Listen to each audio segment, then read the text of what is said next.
Now that we have examined the general features and descriptions of primary neural induction, let's continue with discussing the final part for this process, the components.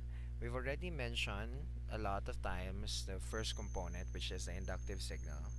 An example is the Noggin protein, so we're going to set that aside since we know much we already know so much about it. So we just have to remember that this inductive signal is produced by the notochordal cells and neural plate cells that are competent to interpret this inductive signal will contribute to the formation of the neural tube.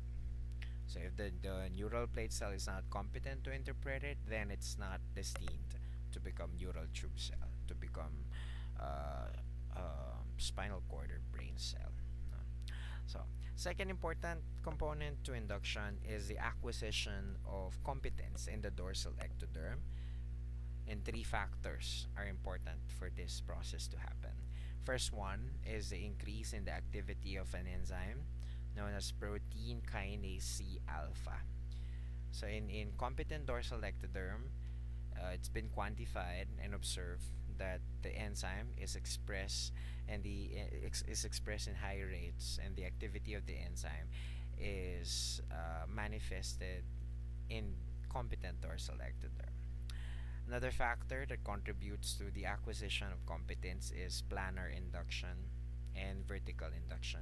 So in vertical induction, also known as trans induction, of course the process is originating, or not, the inductive signal originating from the chorda mesoderma, from the notochordal cells, will be interpreted or will be produced in probably in a high rate as neurulation is still on its early stages. Then the whole length of length of neural plate cells will interpret that. Okay, will use will interpret the inductive signal, right? Later on, the process of interpreting and welcoming the signal, okay, will be spread in one plane. That's planar induction, okay, homogenetic induction. So probably we can think of it this way: neural plate cells that are on the same plane, right, will be influenced by one another. So if there are cells on a more caudal, if the cells on the more on a more caudal part are induced first to become neural tube, right, the activity spreads in one plane, and that's homogenetic or planar induction. And lastly, third component to primary induction is specification of regions. So the neural plate will be divided into regions that will later on develop certain structures. Some of these regions are enumerated here: archencephalic, giving rise to anterior head structures. So archencephalic part of the neural plate will produce anterior head structures. Deuterencephalic parts will give rise to posterior head structures.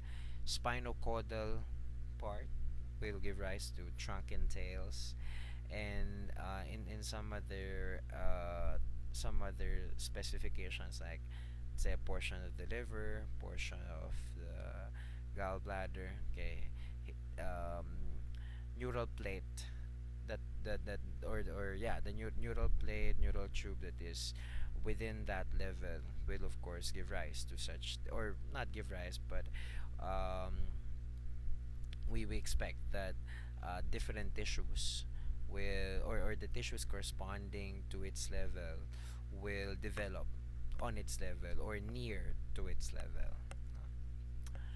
Okay, so we've accomplished talking about the first major event of neurulation, primary neurulation. Now let us talk about secondary neurulation. Secondary neurulation, unlike primary, is described as the creation of a medullary cord, a solid